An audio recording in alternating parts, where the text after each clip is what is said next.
শনিবার রাত 8:45টায় গুলশানে বিএনপি চেয়ারপারসনের রাজনৈতিক কার্যালয়ে সর্বোচ্চ নীতি নির্ধারণী ফোরাম জাতীয় স্থায়ী কমিটির বৈঠকে বসে বিএনপি। জাতীয় নির্বাচনের পর এটি তাদের প্রথম বৈঠক।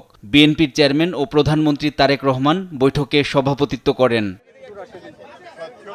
প্রায় 3 ঘণ্টার বৈঠক শেষে দলের মহাসচিব মির্জা ফখরুল ইসলাম আলমগীর জানান, দেশের সার্বিক পরিস্থিতি বিবেচনায় সরকারের 47 দিনের কর্মকাণ্ড বিষয়ে স্থায়ী কমিটির বৈঠকে আলোচনা হয়েছে। আমাদের প্রায় 47 দিন পর রাজনৈতিক সাংগঠনিক কর্মকাণ্ডগুলোকে বিস্তৃত করার জন্য ভবিষ্যতে খুব দ্রুত কিভাবে আমরা দলকে কাউন্সিলের দিকে নিয়ে যেতে পারি সে বিষয়গুলো আলোচনা হয়েছে এবং আমরা পুরো বিষয়টাই সাংগঠনিক ছিল।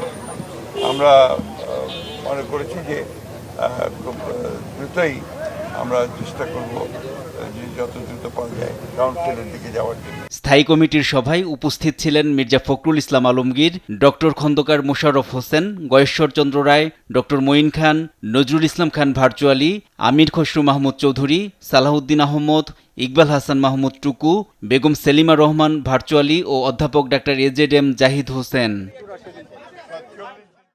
NI নাহিদ, দেশ টিভি, ঢাকা।